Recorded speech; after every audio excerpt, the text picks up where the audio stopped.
I declare these proceedings of the 71st commencement of Utah Valley University to be in session. Please remain standing for the posting of the colors by the UVU ROTC cadets and the national anthem performed by Katie Egan from Bountiful, Utah, who's graduating today with a bachelor's degree in music education.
Say, can you see by the dawn's early light what so proudly we hailed at the twilight's last gleaming, whose broad stripes and bright stars through the perilous fight o'er the ramparts we watched were so gallantly streaming.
Thank you. You may please be seated.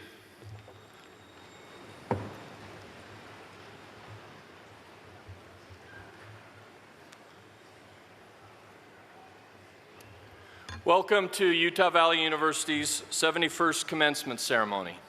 We meet today to recognize students, parents, community members, and invited guests in the culminating event of the academic year. This ceremony honors the dedication and commitment of UVU's 2012 graduating class in completing degrees in a broad array of scholarly disciplines. It is a pleasure to have you here in this celebratory moment together. For 7 decades, Utah Valley University has been meeting challenges with ingenuity and seizing opportunities with vigor.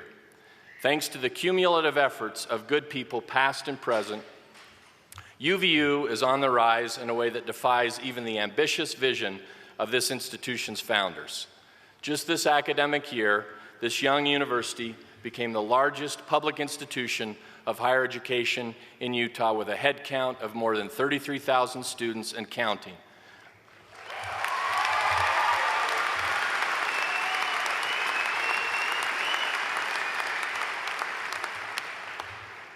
This is a milestone that reflects the increasing popularity of the unique and powerful educational experience offered here.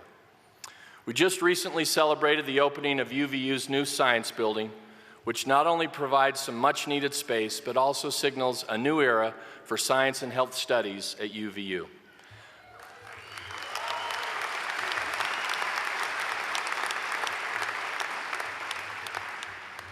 Most significantly, we are gathered here tonight to honor more than 4,600 graduates, UVU's largest graduating class to date, who range in age from 16 to 66 and have completed academic programs in biology, business administration, behavioral science, and everything in between.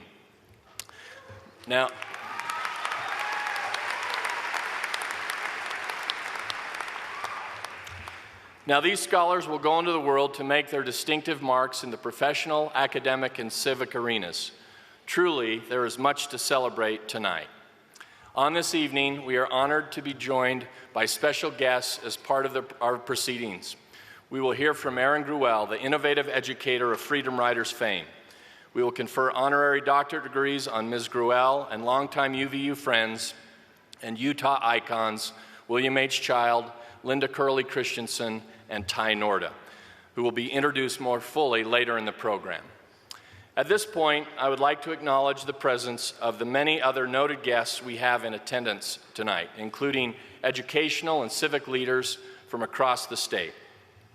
Specifically, I would like to introduce our platform guests and ask them to stand briefly as their names are read. I also ask that you hold your applause until all of the platform guests have been introduced. With us from the State Board of Regents are Regent Vice Chair Bonnie Jean Beasley, France Davis, James Evans, who is also the mayor of Orem City, Carol Murphy, and Marlon Snow. With us from the UVU Board of Trustees are Chair Greg Butterfield, Stephen Lund, Karen Acerson, Christopher Lameau, Carolyn Merrill, Curtis Morley, Doyle Mortimer, and Terry Shoemaker. With us from the Office of the Commissioner of Higher Education is Liz Hitch, Associate Commissioner for Academic Affairs. With us from the State Board of Education is Craig Coleman.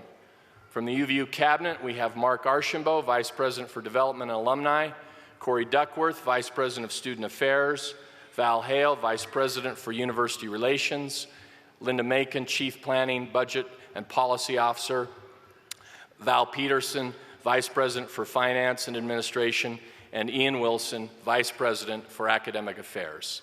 The deans joining us this evening are David Yells, College of Humanities and Social Sciences, Sam Rushforth, College of Science and Health, Ernest Carey, College of Technology and Computing, Kay Newell Daly, School of the Arts, Bryant Farnsworth, School of Education, Katie Taylor, University College, and Norman Wright, Woodbury School of Business. Representing our tremendous faculty is John Balden, President of the Faculty Senate. As a teaching institution, this university is only as strong as its faculty. Today, UVU's exceptional faculty are indeed a reflection of the institution's overall commitment to educational and professional excellence. Representing UVU staff is PACE President Alexis Palmer. UVU's staff members play an absolutely essential role in supporting and creating a learning environment conducive to student success. We recently honored just a few of these dedicated faculty and staff during UVU's Annual Awards of Excellence presentation. Will the UVU faculty and staff today please rise and be recognized with our platform guests?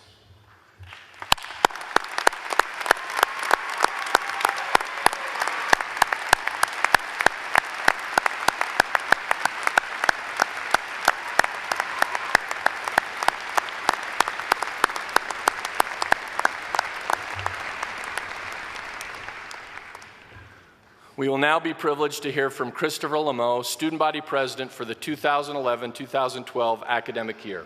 Please be seated. Christopher hails from Coeur d'Alene, Idaho, and is studying community health with an emphasis in health services administration. He has been an active and thoughtful representative of the student voice during the process of designing the new Student Life and Wellness Center. He has led out in telling stories of student engagement and success through a series of podcasts that he produced personally. In a very impressive effort to increase participation in the state's process of self-government, Christopher hosted a large-scale delegate training event with the Utah Student Association. He's also been effective at coordinating several activities and issues of common interest between students at UVU and BYU.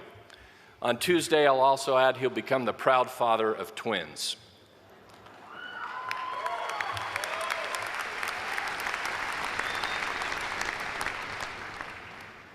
I know that's going to happen on Tuesday. You can ask me later how I know that. It is our pleasure now to hear from UVU's 2011-12 Student Body President, Christopher Lamont.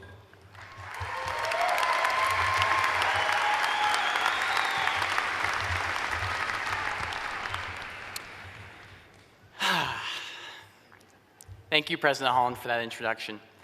To my fellow UVU grads, we did it. It's done. Let me express my congratulations by stating that this is a tremendous accomplishment and a moment we ought to savor, considering all the hard work, sacrifice it took for us to get here. Additionally, I would be remiss not to thank the university, the Board of Trustees, the administration, and our incredibly gifted faculty and staff.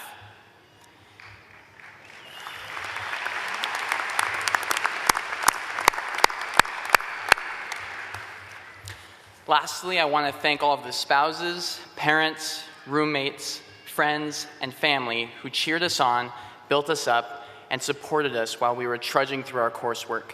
Your backing was paramount to our achievement today.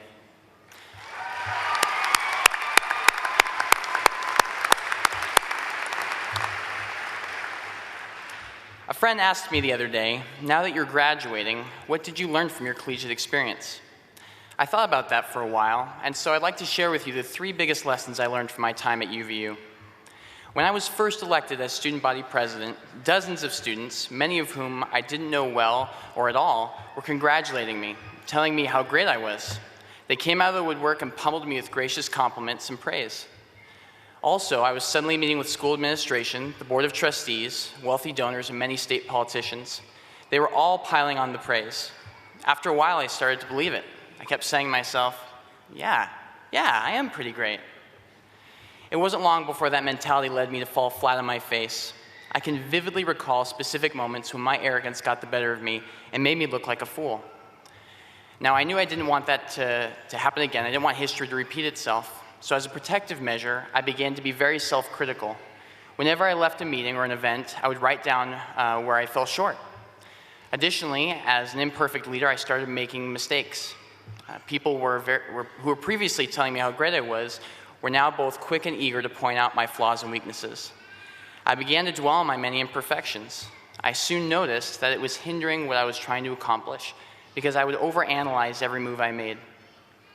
I wasn't being able to be myself or playing to my natural strengths as a leader. Basketball legend John Wooden said it best with his famous quip, "You can't let praise or criticism get to you. It's a weakness to get caught up in either one." I had to learn to appreciate the feedback others were giving me without treating what they were telling me as personal scripture. Lesson number 2. H.L. Mencken wrote, "For every complex problem, there is an answer that is clear, simple, and wrong." College taught me to not only think critically about issues, but to recognize that nothing in this world is black and white, except maybe politics. Life is a conglomerate of ideas, emotions, feelings, and attitudes. We can't solve its greatest mysteries and dilemmas with easy solutions. Having closely observed President Holland, I have seen him time and time again live this adage. Whenever President Holland is presented with anything, whether it's a problem, a solution, an idea, or an offer, he always asks for every perspective. He gives careful consideration to what everyone says. He then crafts his decision or response with the help of his trusted cabinet and their varying opinions. As a result of this process, he virtually always walks away making a wise decision. There have been many instances where the university has been put into a delicate situation where a deft hand was required, and through this thorough method, it has proven to be a major strength to UVU's administration. As college graduates, the onus is placed upon us to question what we hear, to challenge ideas at face value, and to always seek to understand other perspectives. As we learn to understand and appreciate opposing arguments and insights, we expand our ability to make smart choices and to properly educate ourselves. The last lesson is simple enough. College is hard. Whether it's financial trials, difficult classes, personal or familial problems, each of us can think of some very specific struggles we had in completing our degrees. Most of us had to work hard to help put ourselves through school, and for some, this college degree represents much more than just 4 years of schooling. It is with this perspective that I share the following poem by Douglas Malloch. The tree that never had to fight for sun and sky and air and light, but stood out in the open plain and always got its share of rain. Never became a forest king, but lived and died a scrubby thing. The man who never had to toil to gain and farm his patch of soil, who never had to win his share of sun and sky and light and air, never became a manly man, but lived and died as he began. Good timber does not grow with ease. The stronger wind, the stronger trees. The further sky, the greater length. The more the storm, the more the strength. By sun and cold, by rain and snow, in trees and men good timbers grow. Where thickest lies the forest growth, we find the patriarchs of both. And they hold counsel with the stars, whose broken branches show the scars of many winds and much of strife. This is the common law of life. You see, it is because of all the sacrifice and trials that we ended up here today. When we graduate, and when we get into graduate school or our first jobs, it'll be because of the skills and attributes we acquired while working through all of the hard times. For it is in those hard times that we find out what we are capable of and push ourselves to our limits. Some people naively say that they just go to college to get a piece of paper that says they've graduated. I believe that the most meaningful and impactful aspects of our college experience lie within what is not quantified and measured on our diplomas, but within the personal victories we each had that allowed us to finish. As we leave here today, let us remember the lessons we each learned individually. The best way to honor the memories of our time at UVU is to recognize how far we have come that has impacted where we are going. Thank you very much.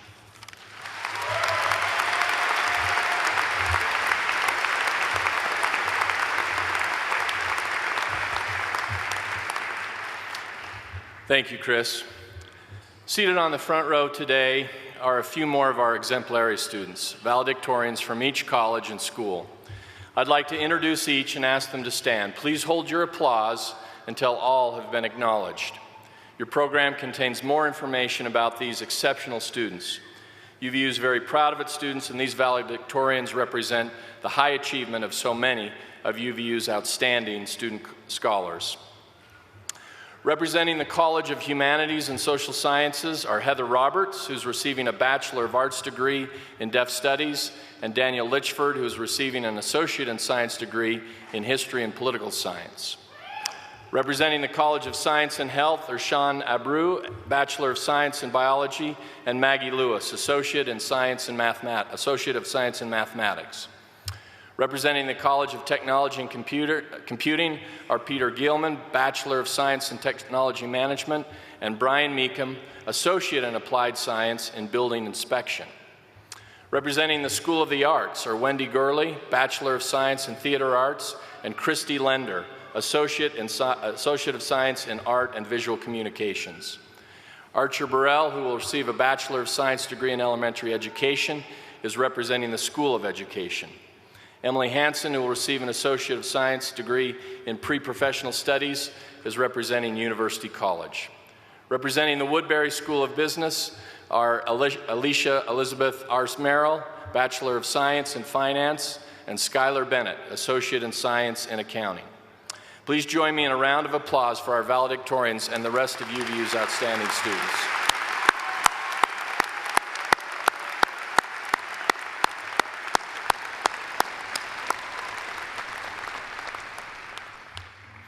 Today, the graduating class of 2012 becomes a new generation of UVU alumni.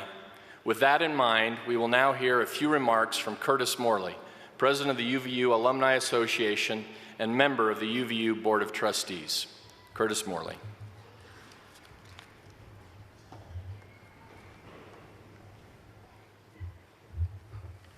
In my brief remarks, I'd like to say three things. The first is congratulations.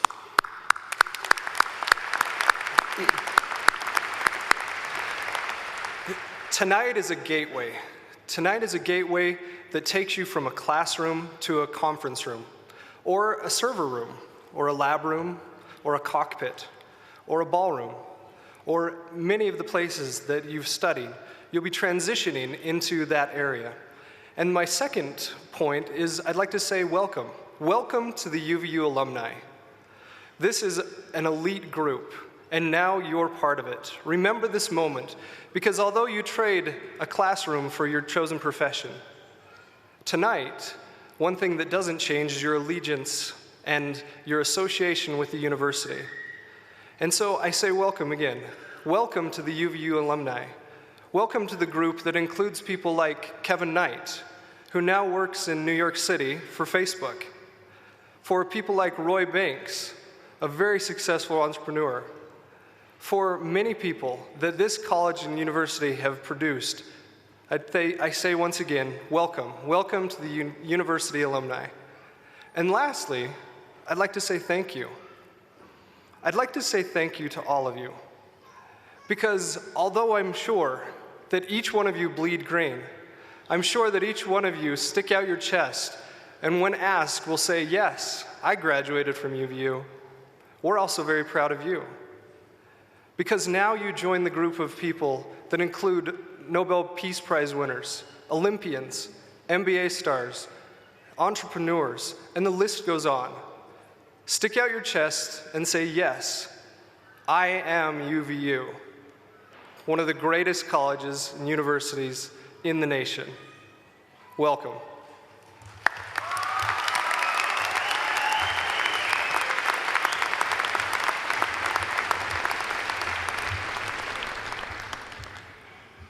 Thank you, Curtis. The UVU Symphony will now play Dancing Day, an original piece by UVU Assistant Professor of Music James Colonna, who also directs the symphony.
Thank you, Professor Colonna and the UVU Symphony. That was terrific.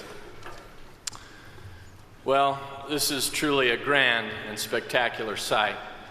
It's a vision that makes my heart skip a beat as I stand here looking out at all of that accomplishment and all of that promise covered in all of that polyester.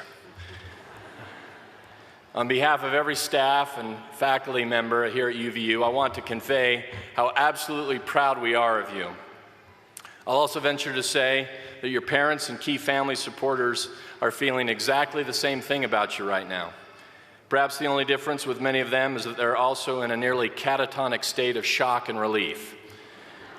This, by the way, makes it a very good time to hit them up for some money. It's been observed that commencement speeches were invented largely in the belief that outgoing college students should never be released into the world until they've been properly sedated.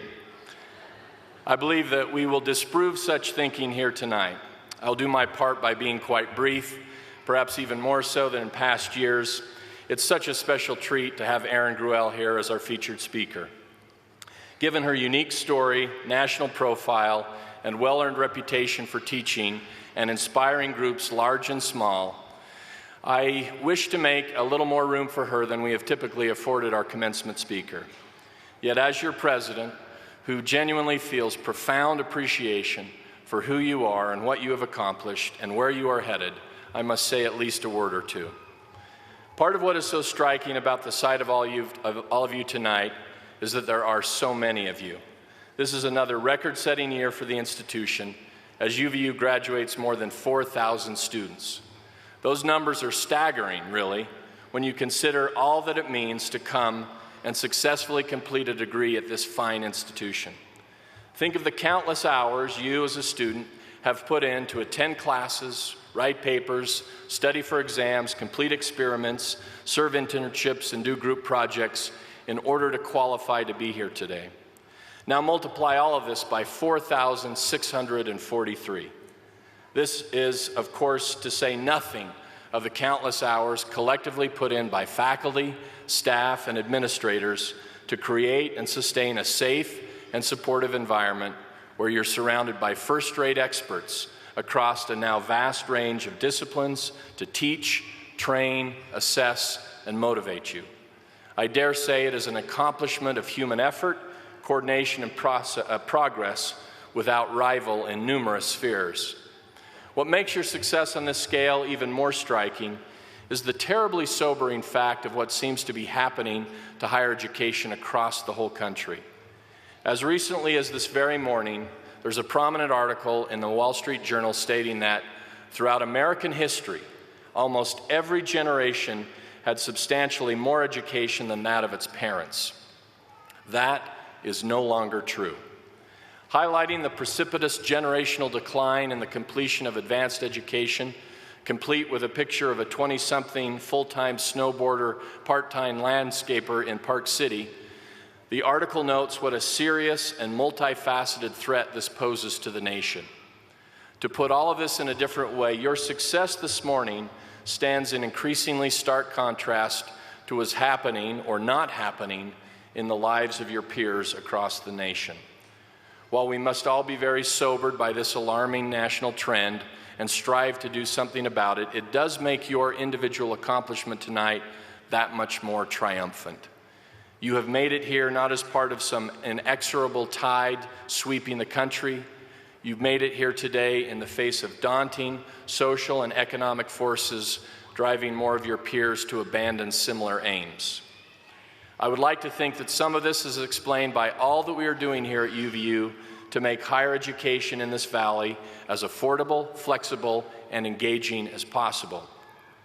But much of it also has to do with your highly enlightened ambition and dogged persistence. Good for you. A quick word then of admonition to go along with a hearty commendation for all you have done to achieve the signal educational victory. On a recent trip back to Washington, D.C. to solicit political and financial support for the university, I found myself late one evening after dinner walking through a fairly hip part of town, past one of the most exciting, alluring, dangerously intoxicating hotspots of heart-pounding fun. I speak, of course, of a used bookstore. At the risk of recklessly spending my family's entire savings account and jeopardizing the purposes of the trip by entering this den of excitement to never return to the mundane tasks of lobbying and development work at the center of world power, I entered. Here I plead the fifth on just how much time and money I spent that night.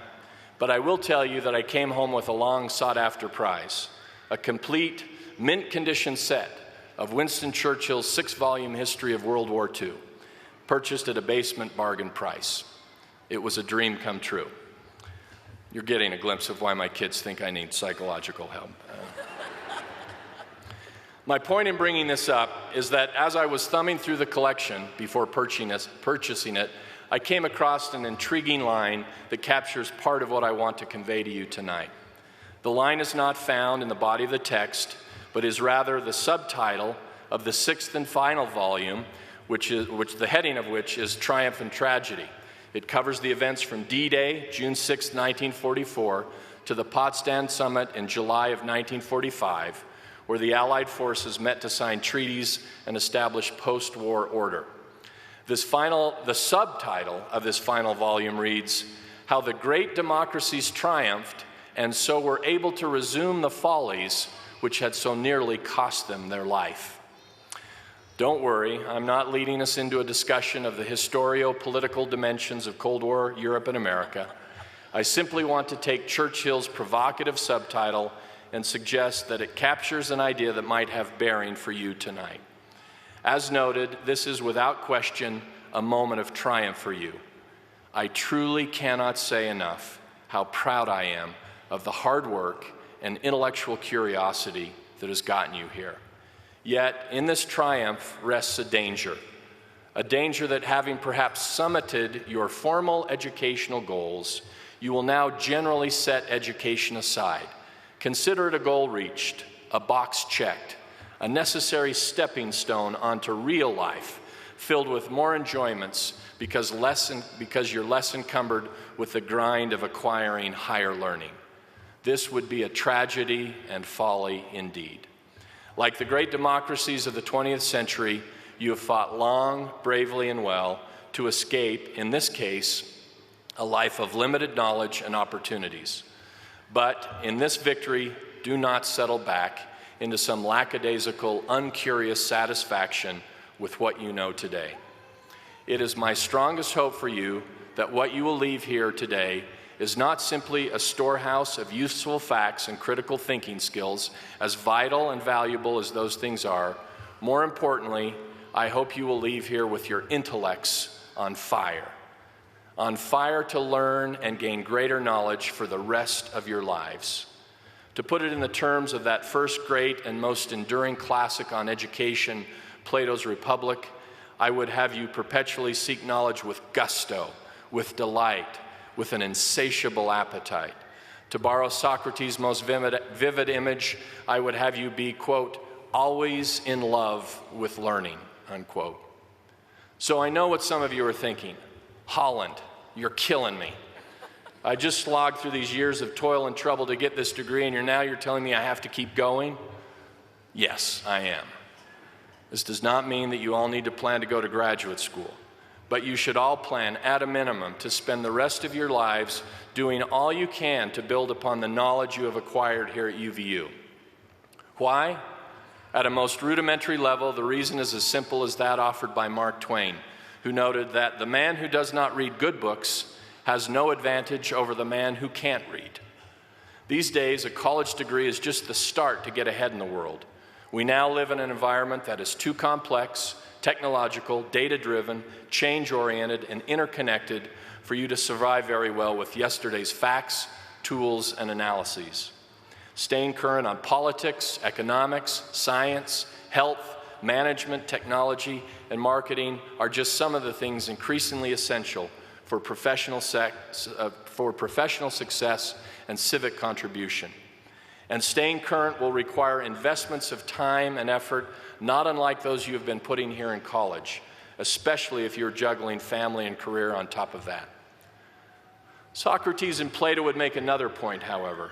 They admonish, as would I, not just learning for the sake of learning, nor even just learning for the sake of professional success, but learning for the sake of really discovering that which is real, beautiful, just, and true. We hope you take from your UVU education, for it's been designed this way, an ability to be moved and instructed by the fine arts, to be accurately informed by what has and has not happened in the historical past, and to find further literary, scientific, religious, philosophical, and behavioral insights so that you may see more clearly how best to live your life and how you ought to treat other human beings and the world around you. These first and fundamental questions will require a lifetime of study and reflection. When it comes to these questions, there is still much to learn from my own life, but in conclusion, I will share one broad conviction with you. In doing so, I borrow a phrase from Francis Bacon, Attorney General and Lord Chancellor from Elizabethan England. It is a phrase some will recognize that I shared at the recent ribbon cutting of our fantastic new science building. For in many respects, Bacon was one of the earliest and most thoughtful and influential proponents of the scientific method. What Bacon says of the product of the scientific method, I believe we can apply to accurate knowledge acquired by education more generally. Says Bacon, lastly, I would address one general admonition to all, that you consider the true ends of knowledge, and that you seek it not either for pleasure of the mind, or for contention, or for superiority, or for profit, or fame, or power, or any of these inferior things, but for the benefit and use of life, and that you perfect and govern it in charity. If ever there was a time when we need individuals both bright and compassionate, people who recognize that to care for themselves and others and the world around them is a good and noble thing to do, and that to do these things well, they must have the clearest and keenest of understandings about the world, that time is now. Thus, my concluding and most heartfelt wish is that as you now boldly step out of college into whatever new pursuits await, that you perpetually cultivate a love of knowledge and a knowledge for love. As you do so, you will, I believe, live up to the truest meaning of your Utah Valley University degree and forge for yourself the very best kind of life. Thank you very much.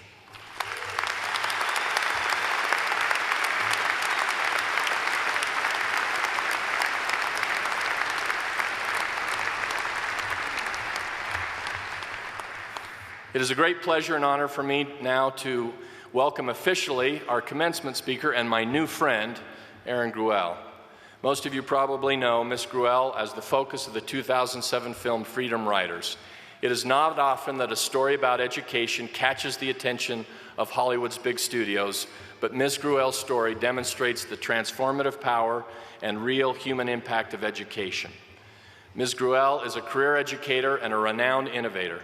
After earning a master's degree and teaching credentials from California State University, Long Beach, she drew perhaps the most difficult assignment imaginable in teaching a collection of the lowest performing youths in Southern California. As any teacher can attest, having one or two disinterested students in a class can be distracting. Now imagine an entire classroom of students who had seemingly given up on education and perhaps had been given up by many in the educational community. One of her students allegedly threatened a previous teacher with a gun, hardly the ideal circumstance to begin a long and fruitful teaching career. But when many might have bemoaned their difficult lot, Ms. Gruwell became more determined and channeled a spirit of creativity. Recognizing that her students were preoccupied with the social conflict permeating their environment, she tossed out the prescribed curriculum and showed how certain Hollywood movies, as well as works of Shakespeare, had things to teach them about the perils of ignorance and intolerance driving so much of the racial tension and gang violence they faced. Throughout it all, Ms. Gruwell required her students to keep personal journals and hence were given the title Freedom Writers. In time, her students' ambivalence gave way to real passion for learning. Ms. Gruwell continued her unorthodox teaching methods with future classes, and the results have captured the national consciousness. All 150 members of her initial Freedom Writers group defied stark odds and graduated from high school, with many going on to college. If ever there was an example of the transcendent power of education, Ms. Gruwell's Freedom Writers are certainly that. On behalf of the entire UVU community, I would like to welcome you to campus and sincerely thank you, Erin, for your ongoing efforts in championing education for all. Ladies and gentlemen, Erin Gruwell.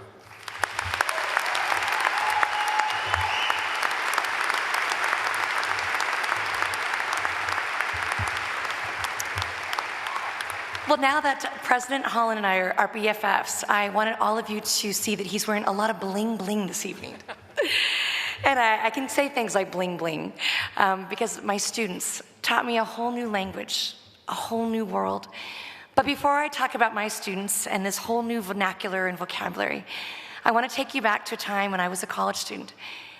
When I was a college student, I went off to the university thinking that I was going to roll up my sleeves and fight the good fight. And at that moment, I thought I was going to go off to college and be a lawyer. God forbid. Because that was the lessons that my father whispered in my ears, that in order to live in Newport Beach, this beautiful seaside community, that I should go off to college, get a law degree, buy that big fancy house by the sea, and all would be right with the world. And I did just that. But while I was a college student, there was this moment in time, a moment in time that transformed me. I turned on my television at night when I was probably supposed to be studying, and there was this young boy, a young college student, and he was standing in front of a tank in Tiananmen Square. And as that young boy stood in front of that tank, it transformed me. And the tank continued to move, and he made sure his body was right in front of it. And as I watched that young boy, I realized he was standing up for something that was so much bigger than himself, whether it was democracy or freedom, or the right to an education.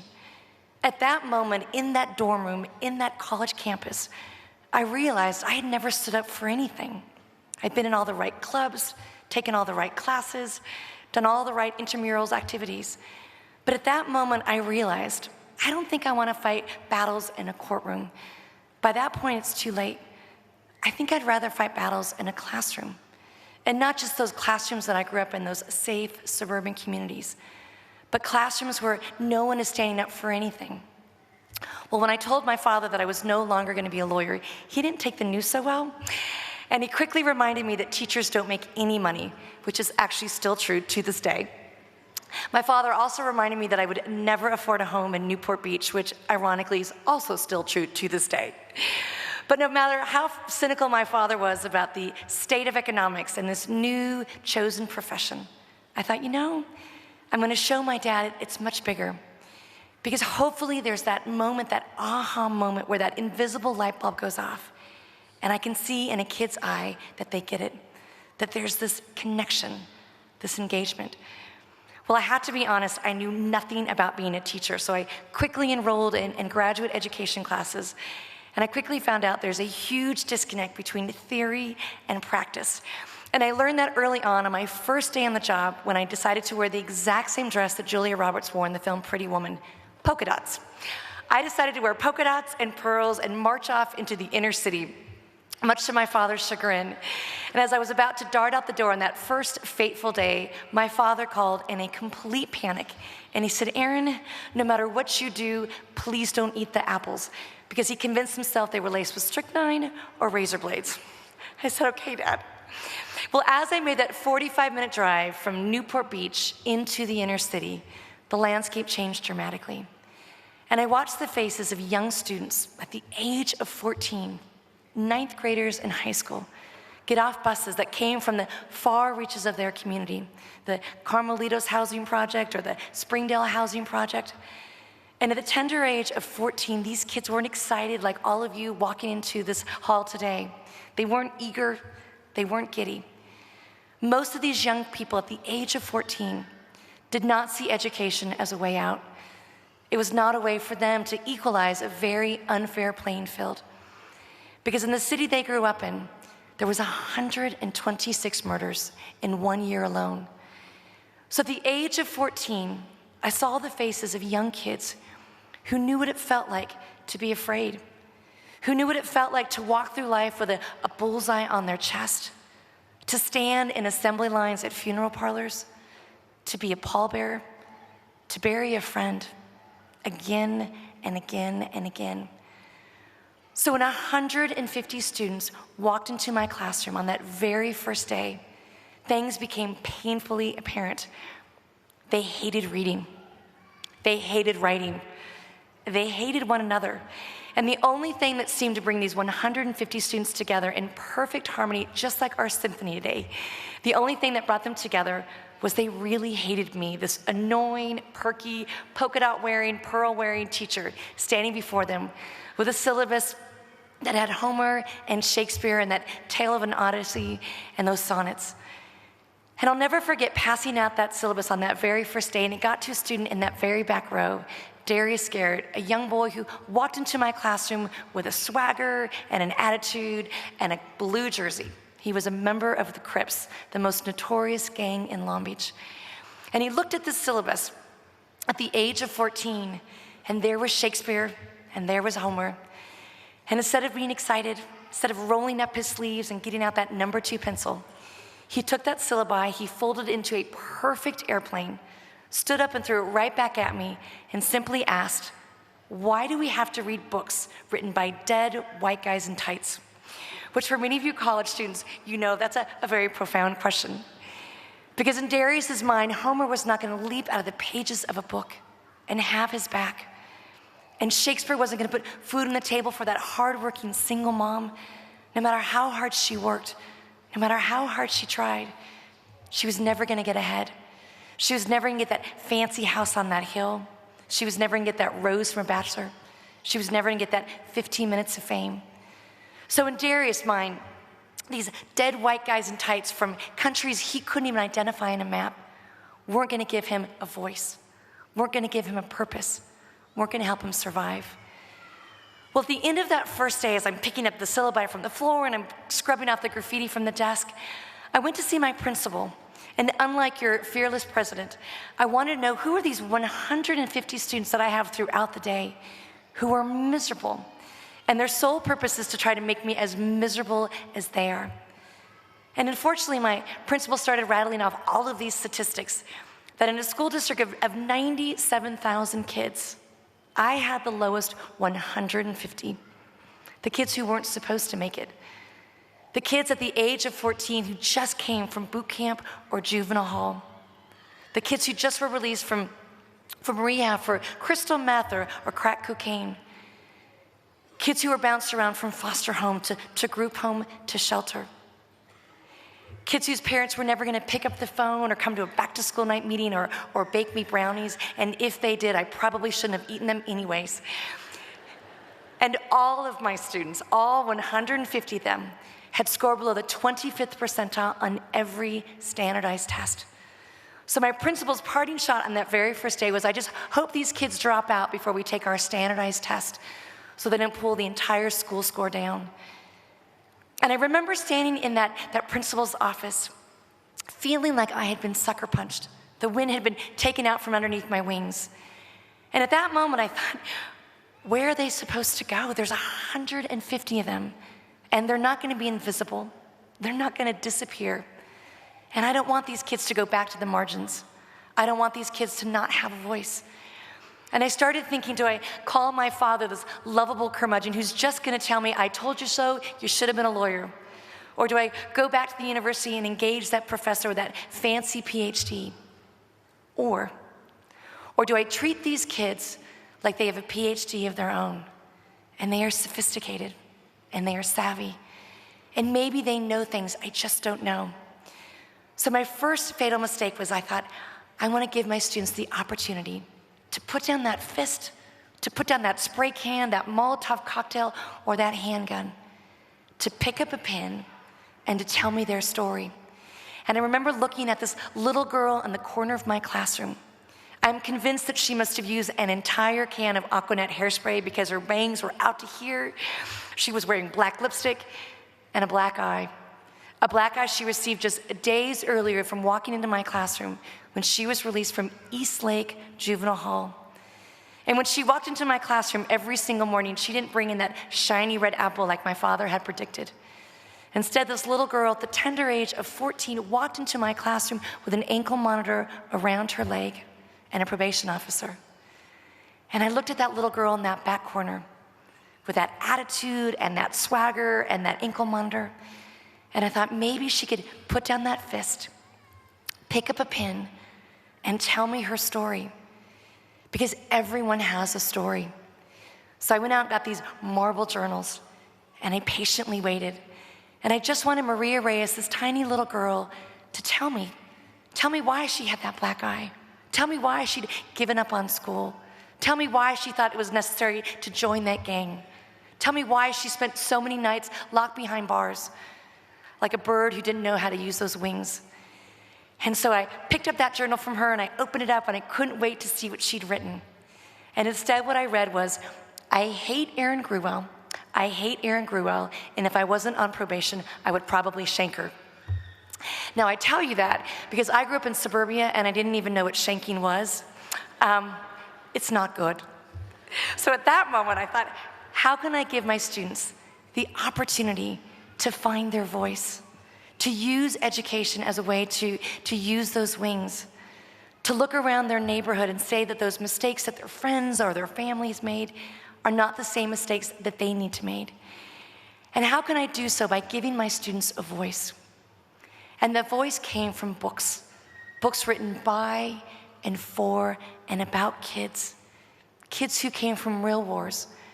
Little girls like Anne Frank, a little girl in a tiny little attic who would look out her window, and every single day she would watch her friends being let off like sheep to slaughter. And yet every single day, this tiny little girl would pick up a pen and she would tell her story. Or young boys like Elie Wiesel, who was crammed into a cattle car, rode into Auschwitz-Birkenau concentration camp, watched his entire family perish in a chimney. And this young boy picked up a pen and he too wrote his story. He too immortalized that struggle. Or a little girl on the streets of Sarajevo in the middle of Bosnia-Herzegovina, who every day on her way to school would watch her friends being picked up by snipers. And she too, at the tender age of 13, picked up a pen and told her story. So I went to the chair of my English department. I said, is there any way that I can use books written by and for and about kids for a group of kids who have never sat on their daddy's lap and read a book about green eggs and ham? For a group of kids who have never read a book from cover to cover? For a group of kids who hate reading and are afraid of it, and they would rather go and rent that movie, or they would rather go and get the Cliff Notes, or they would rather go on the internet and download somebody else's paper? Can I use books written by and for kids to help my kids find their story? And unfortunately, the chair of my English department looked at my rap sheets, looked at all of those names, and she knew that those were the kids who came from poverty. Those kids who in the pit of their stomachs were poor, didn't have a hot meal, didn't even know where their next meal was coming from. And she knew those were the kids that went home every single day and there was that eviction notice again. And she knew that my kids were standing on the sides of streets with cardboard boxes that would say, "We'll work for food."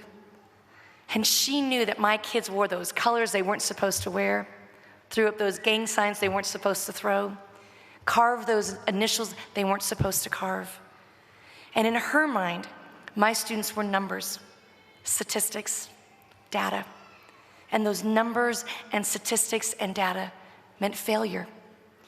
And so she told me in no uncertain terms that my students, my 150 kids, were too stupid to ever read a book.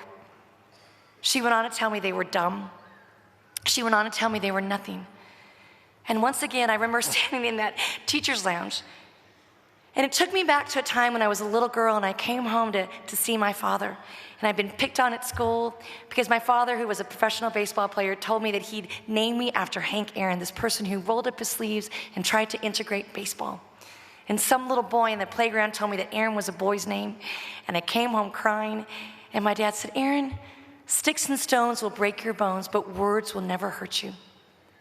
And standing in that teacher's lounge and hearing those words, dumb, stupid, and nothing. For the first time, I disagreed with my dad. And I thought, God forbid, what happens when we tell kids again and again and again that they're dumb or stupid or nothing? What happens if they believe it? And I walked back in my classroom, I saw all of these beautiful faces, as beautiful as the faces I look out on today's graduating class. And I realized that I had 150 kids who had been written off as unteachable, who had been written off that they were dumb or stupid and nothing. And they were told that by so many people so often that they believed it. And looking at those beautiful faces, it made me desperate. So desperate, in fact, that without really thinking it through, I got in my car and I drove to a bookstore and I ordered 150 copies of The Diary of Anne Frank. And I ordered 150 copies of Night by Elie Wiesel. And I ordered 150 copies about a little girl in Sarajevo. And I remember standing at that cash register, looking at that number, thinking, oh my God, I've just used up all of my Christmas money. I've just maxed out every single one of my Visas and MasterCard. And I'm gonna be paying these books off for the next 5 years like a student loan. How can I actually convince students who have never read a book from cover to cover to find themselves? So at that moment, I realized that I needed to do something ceremonious. I didn't have bagpipes like we had today, but I decided that we were gonna have a toast, a celebration, and we were gonna wipe that slate clean. And starting at that moment, it didn't matter to me that young girls like Maria Reyes had a 0.5 GPA. And it didn't matter to me that young boys like Darius in that back corner had been kicked out of every school he ever attended. Starting right then, we were gonna celebrate. In the same way that I hope each and every one of you, parents and loved ones and family, celebrate these amazing graduates. So I went out and I got plastic champagne glasses. I got sparkling apple cider. I made some silly signs. I blew up some balloons. And my students were gonna have a toast for change. And they were gonna wipe the slate clean. And I remember stealing a cue from a friend of mine who was a kindergarten teacher, and I met a soon-to-be elementary school teacher, Archer, tonight, who's one of your valedictorians. And I'm convinced when elementary school teachers walk, flowers kind of magically sprout at their feet, and their bulletin board is much more sexy than my bulletin board. So I thought, I'm gonna take it back old school, I'm gonna make this class feel like a celebration. And my kids walked into my classroom, and up until that moment, I thought my kids would pick up this plastic champagne glass with sparkling apple cider, make that toast, and then they would reach for that number 2 pencil. Or then they would reach for that Scantron and they would bubble in all the right answers. Or they would write that perfect 5-paragraph essay. We'd join hands, we'd sing Kumbaya, and all would be right with the world. Because up until that moment, I had been brainwashed. I had been brainwashed to teach to a test. But into my classroom walked this little girl with that swagger and that attitude and that ankle monitor. And she taught me a valuable lesson. Don't teach to a test, Miss G. Teach to me.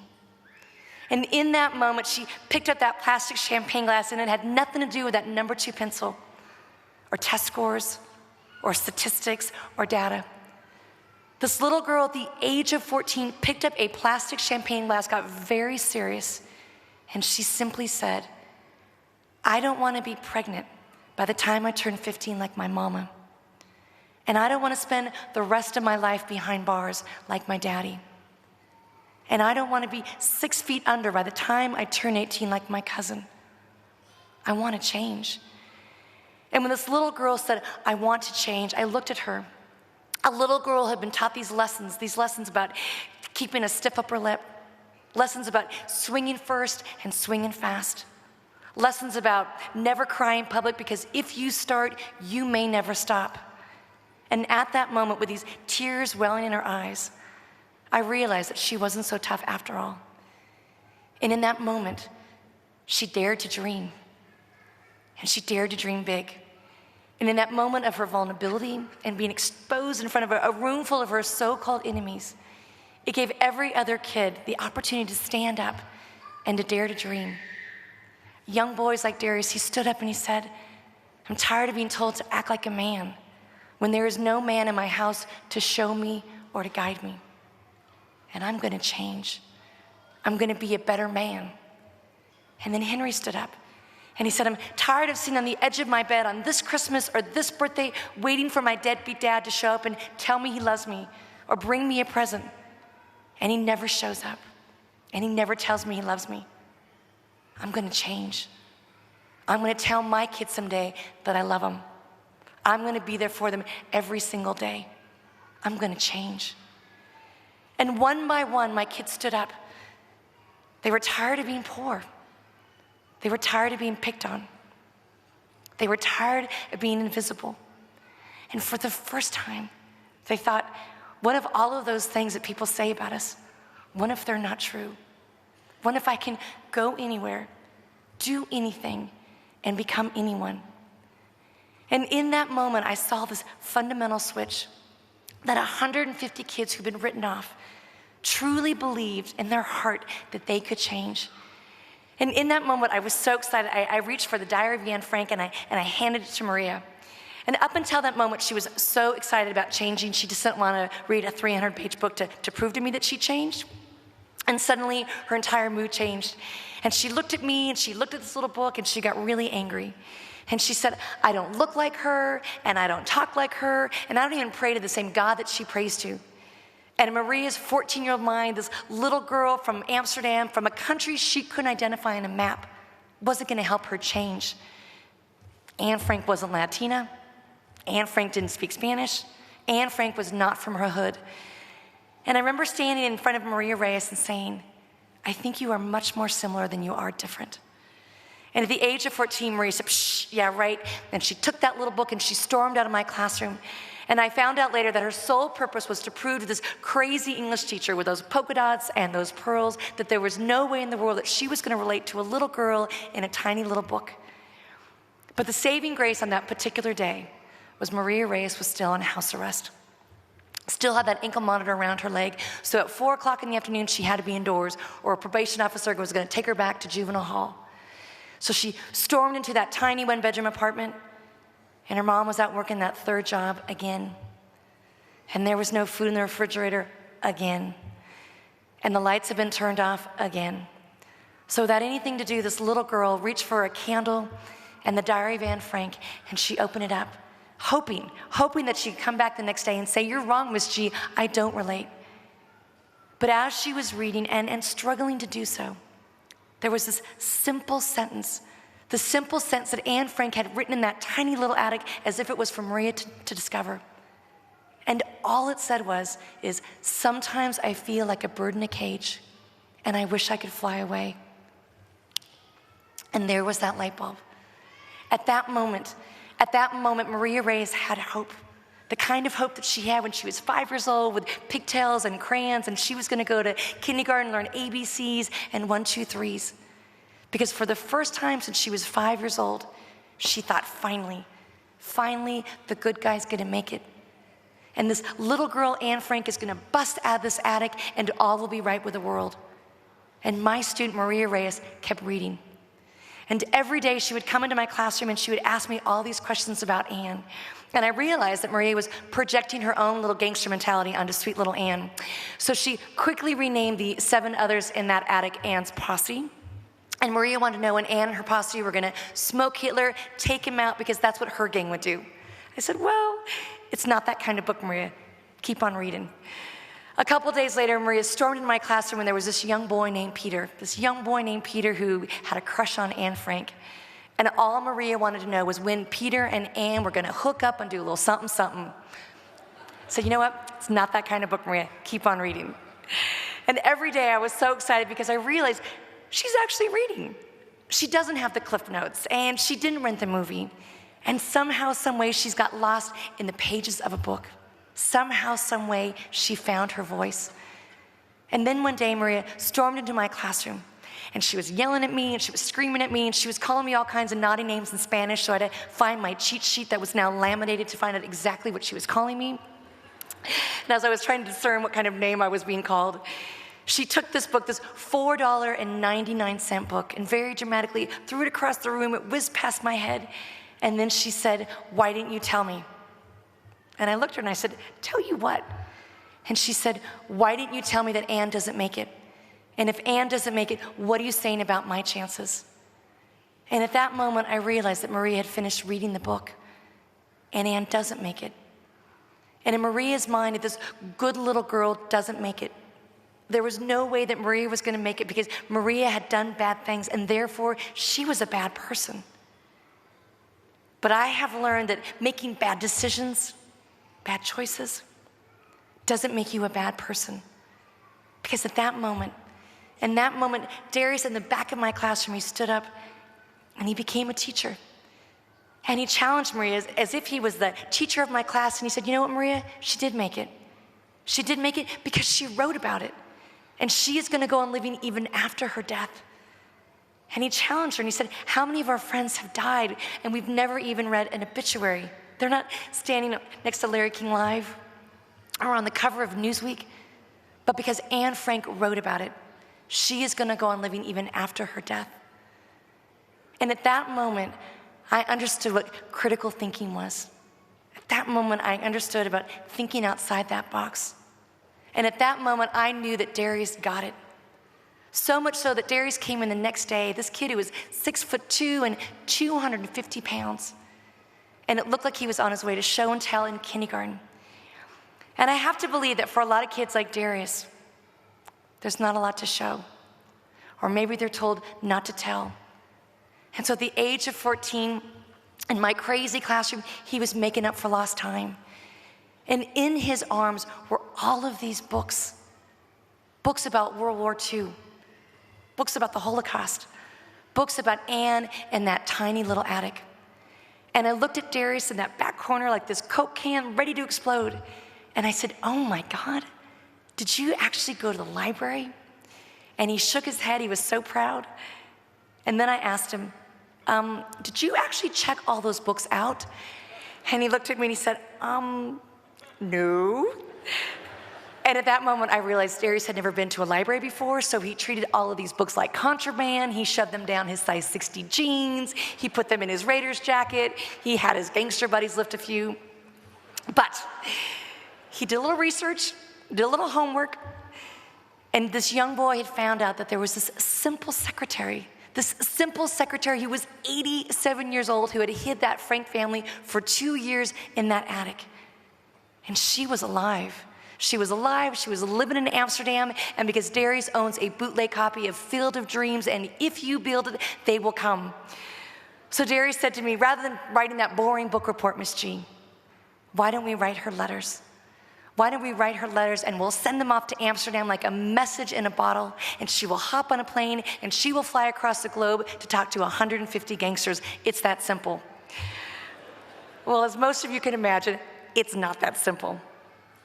But for Darius, it was so much bigger.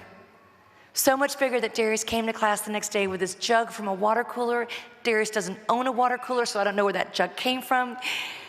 Takes 5 buses to get to my class, and he put that jug on the center of my desk, and he said, "You know, Miss G, this is what we're going to use to raise enough money to bring Meat Geese, all 87 years old, all the way from Amsterdam into our classroom."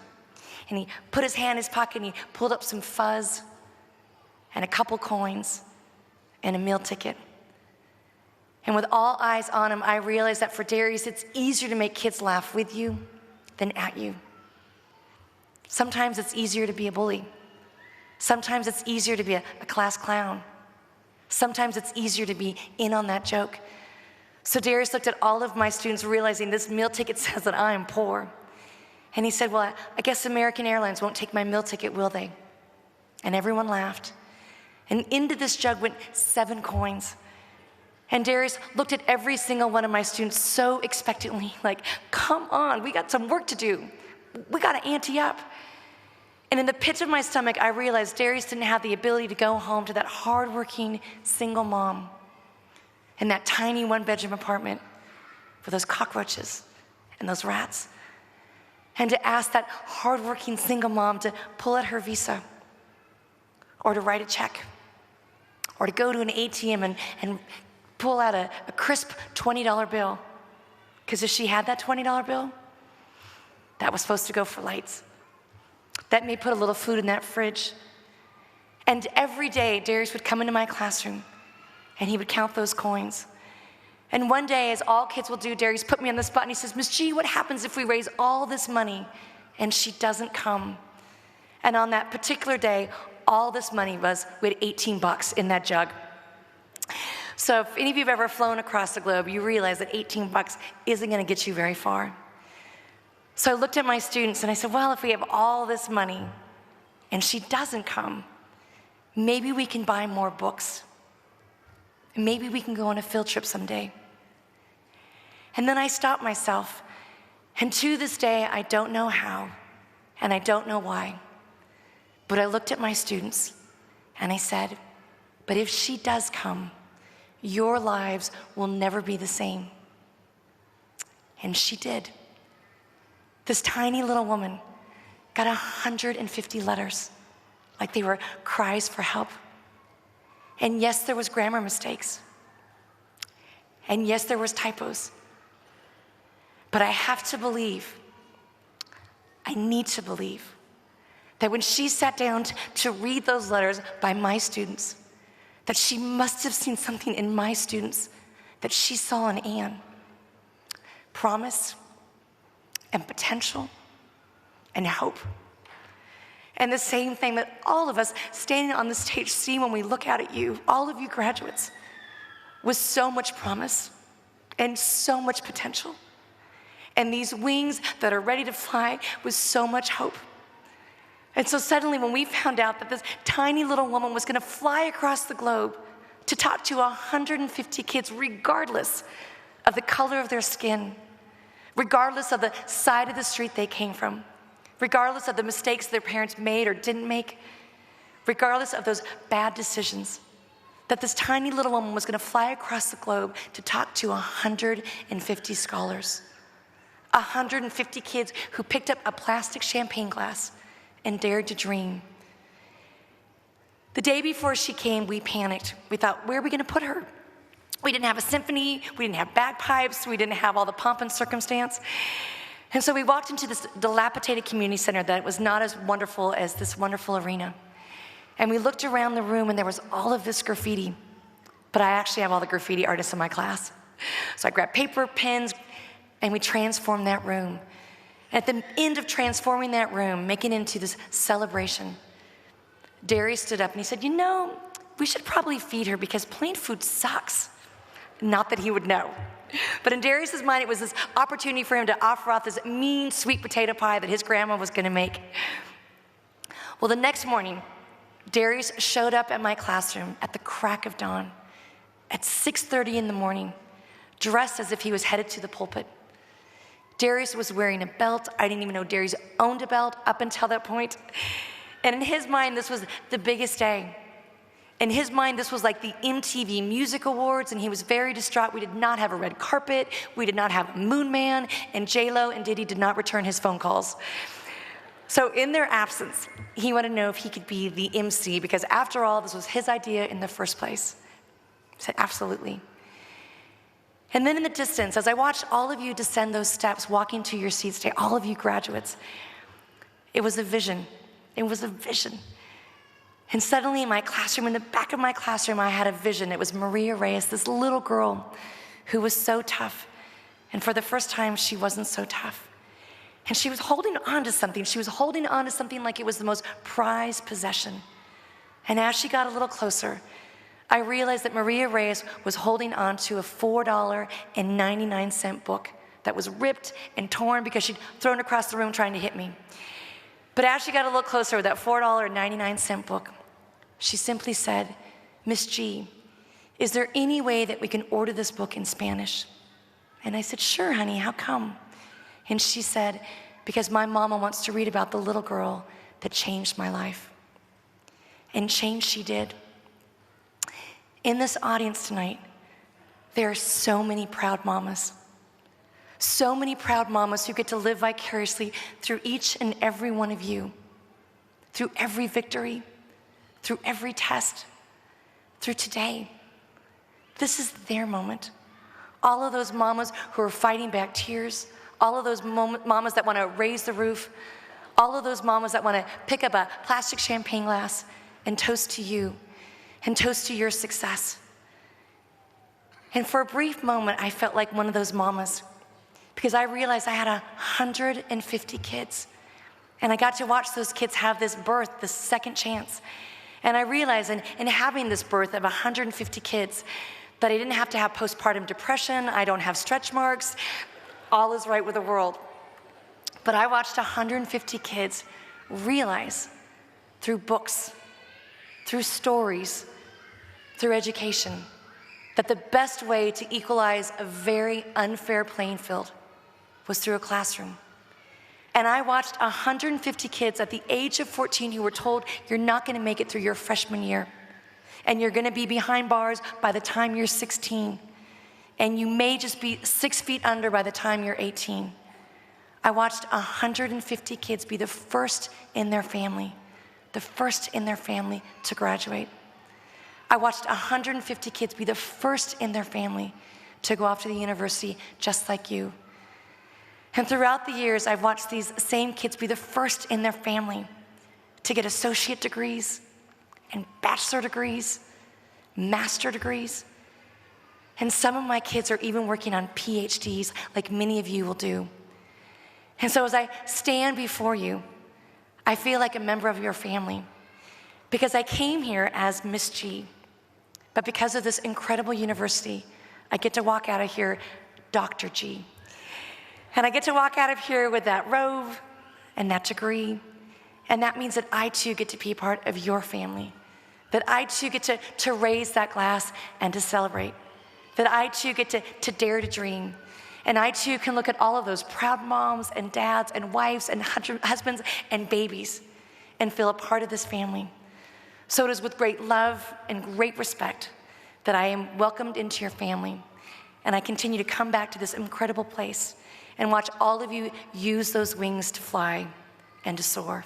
So congratulations.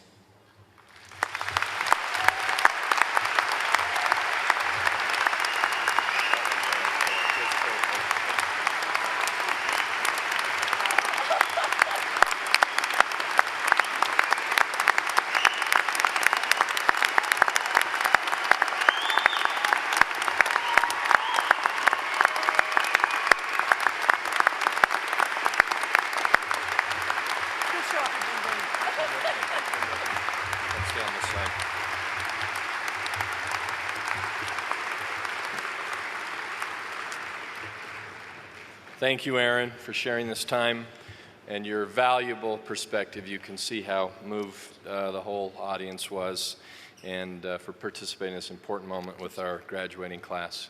We'll now invite members of the UVU Board of Trustees to step forward to present honorary doctorates to Ms. Gruwell, as well as William H. Child, Linda Curley Christensen, and Ty Norda. Trustee Steve Lund, if you'll join Ms. Gruwell here at the stand for the first presentation.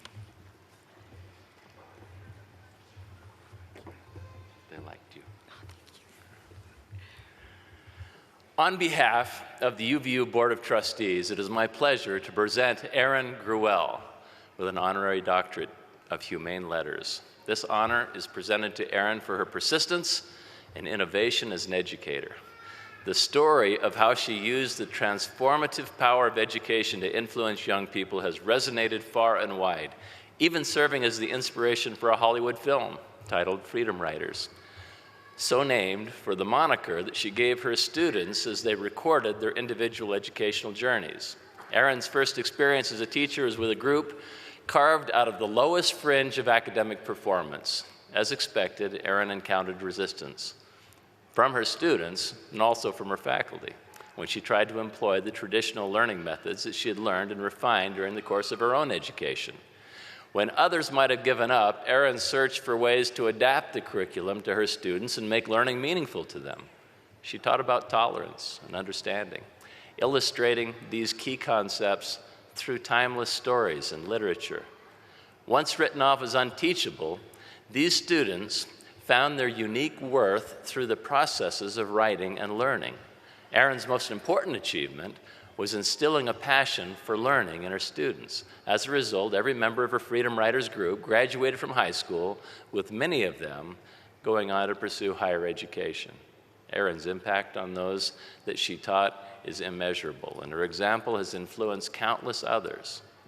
Therefore, the Board of Trustees of Utah Valley University hereby confers upon Erin Gruwell the honorary degree of Doctorate of Humane Letters, realized this 26th day of April 2012 in Orem, Utah. Congratulations, Erin. An honor well deserved.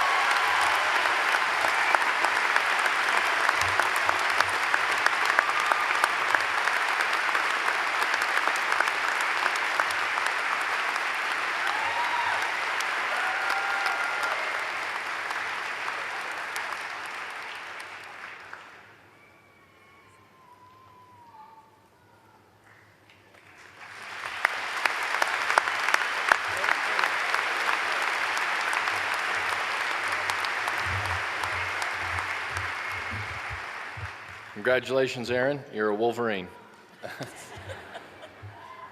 Trustee Greg Butterfield and Mr. Bill Child, would you please come forward?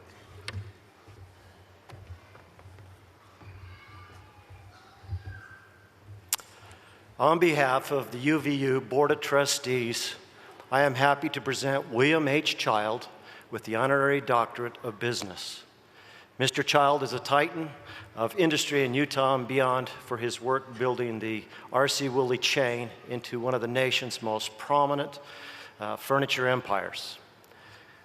In the 1930s, Child's father-in-law, Rufus Call Willey, started selling appliances door to door in northern Utah, a vocation he kept at a modest level for about 2 decades. In 1950, Willie opened a brick-and-mortar store, but his failing health forced him to grant control of the budding business to Child. Over the next 4 decades, Child led R.C. Willey to tremendous growth.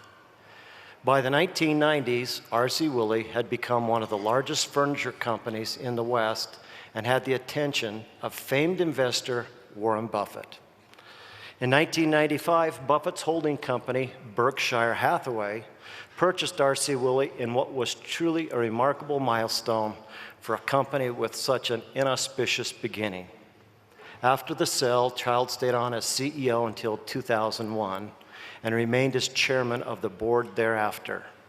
Child is widely respected as a thoughtful and innovative businessman, and his legacy has regard and impacted lives not just in Utah, but throughout wherever R.C. Willey is located.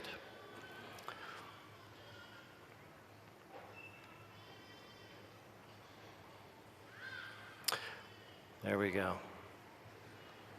Therefore, we got the teleprompter working. Therefore, the Board of Trustees of Utah Valley University hereby confers upon William H. Child the honorary doctorate degree of business, realized this the 26th day of April 2012 in Orem, Utah. Thank you, Bill, for your example, for your service, and for your friendship.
Thank you, Bill, for your lasting legacy as an innovator and business icon, and for your patience in that robing.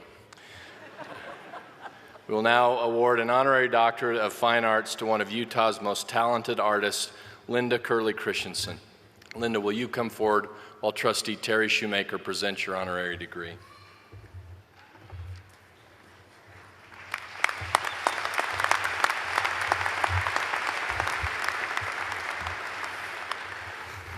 Good evening. On behalf of the UVU Board of Trustees, I am pleased to present Linda Curley Christensen with an honorary doctorate of fine arts.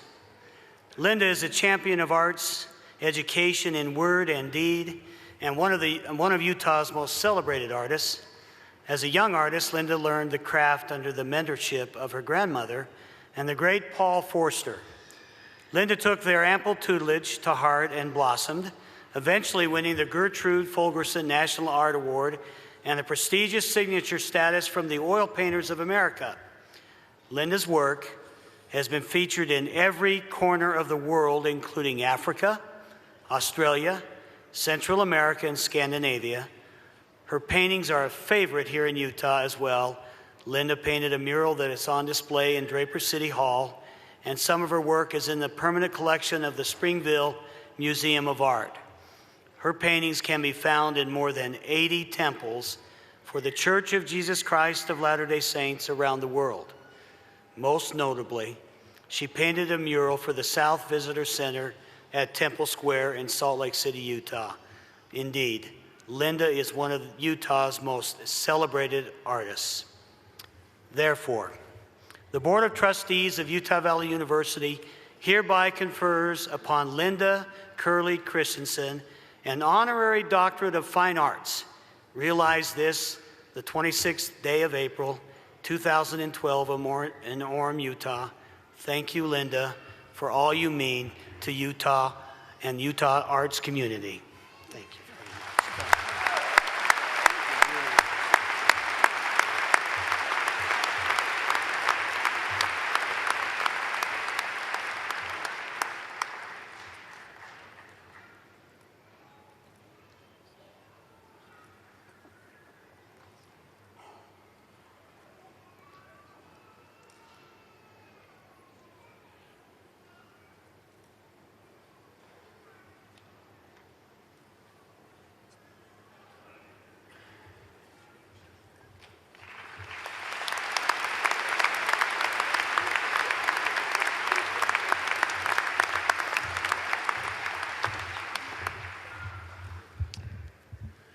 Thank you, Linda, for sharing your remarkable talents with the world through your moving artwork. We will now award an honorary doctorate of fine arts to a local legend and good friend, Ty Norda. Ty, will you come forward while Trustee Doyle Mortimer presents your honorary degree?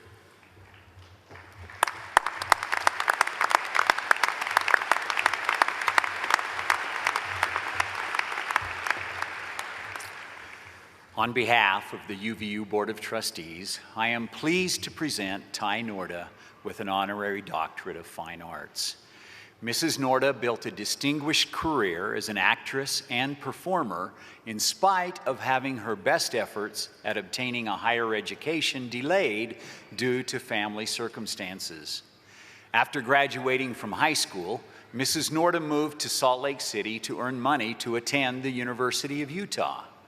By the time she had saved enough money to pay for her first year, Mrs. Norda faced a difficult choice of whether to head for the classroom or use her savings to purchase a car for her father, whose health had forced him to leave farming behind and pursue a less physically demanding work in the sales arena. Mrs. Norda opted to help her father, delaying her plans until she fell into the good graces of Maud May Babcock, Utah's First Lady of Theater, who took her under her wing and helped her realize her dreams of attending college and performing on the theatrical stage. Thanks to her own hard work and Babcock's mentorship, Mrs. Norda rose to prominence as an actress and model in Salt Lake City and New York City. Along with her late husband, Ray, Mrs. Norda has been active in repaying the favors she was given by generous friends and mentors through philanthropic endeavors in higher education and elsewhere. She is passionate not only about the arts, but also about teaching public presentation skills to children and young people. The Nordas are the namesakes of the UVU Norda Regional Theater Center for Children and Youth. Mrs. Norda's name will forever be synonymous with arts and education at UVU and beyond. Therefore, the Board of Trustees of Utah Valley University hereby confers upon Ty Norda an honorary doctorate of fine arts, realized this 26th day of April 2012 in Orem, Utah. And thank you, Ty, for your friendship. Thank you.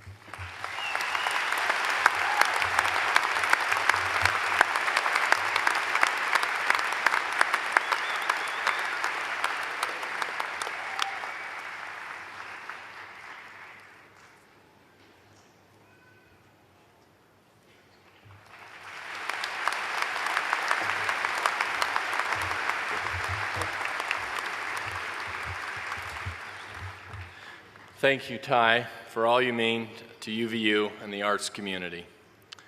Congratulations to you and the rest of our honorary degree recipients. On behalf of the university and the Board of Trustees, let me just say again what a pleasure and privilege it is to award these degrees to such outstanding individuals.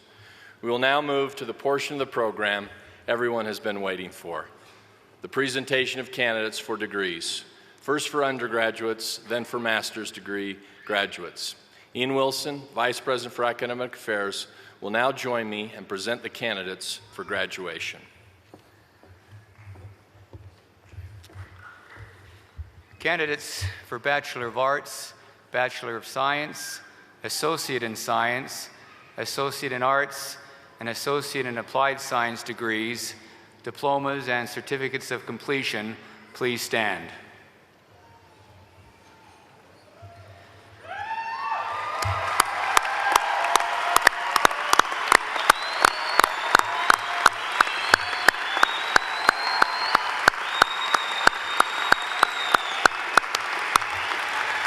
President Holland, on behalf of the faculty, I present the candidates for bachelor and associate degrees, diplomas, and certificates. These candidates have completed all requirements for these degrees, diplomas, and certificates, and the faculty has approved their candidacy pursuant to the final completion of all of their requirements. President, I now recommend that the degrees, diplomas, and certificates be awarded them. Candidates, you have fulfilled all requirements for the appropriate bachelor's degree, associate's degree, diploma, or certificate, and have been recommended by the faculty for graduation. By virtue of the authority vested in the Utah State Board of Regents and delegated by them to me, I hereby confer upon you the appropriate degree, diploma, or certificate. You may now move your tassels from the right to the left side of your mortarboard to indicate your graduation.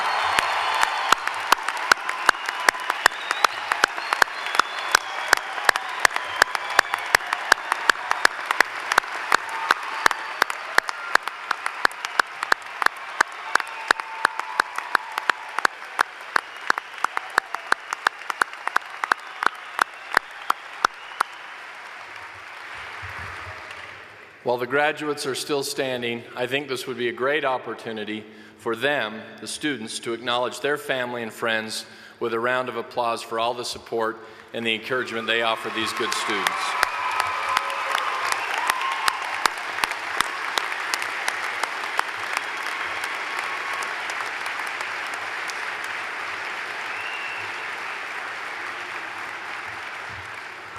Students, you may now be seated and go get a job.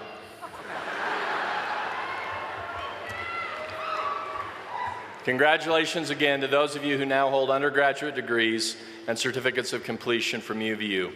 As many of you know, UVU has recently begun developing a handful of master's degrees since the institution was granted university status. Just 2 years ago, UVU honored its first class of master's degree graduates. At this point, Vice President Wilson will lead us in honoring this year's master's degree graduates in business administration, education, and nursing. Candidates for master's degrees, please stand.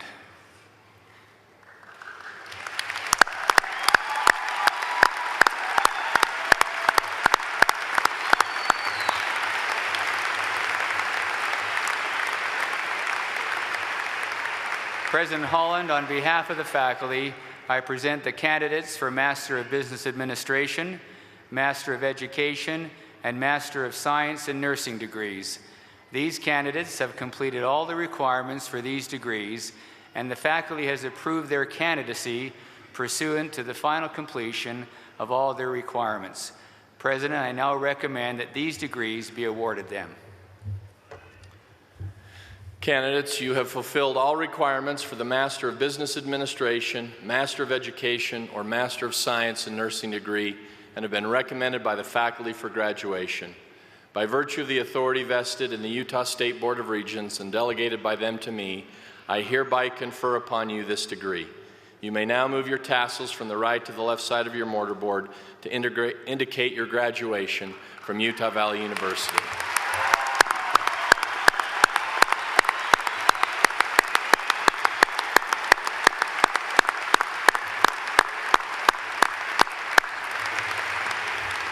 You may be seated.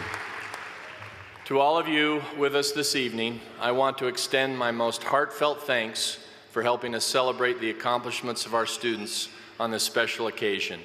This is a milestone in the lives of thousands of proud Wolverines, and we are delighted that so many could be here to share this great event. To our new graduates, I want to express my greatest confidence in each of you as you pursue a new and exciting set of goals and ambitions. In closing, we ask that the audience please remain seated during the recessional. Thank you for sharing this important moment with us tonight.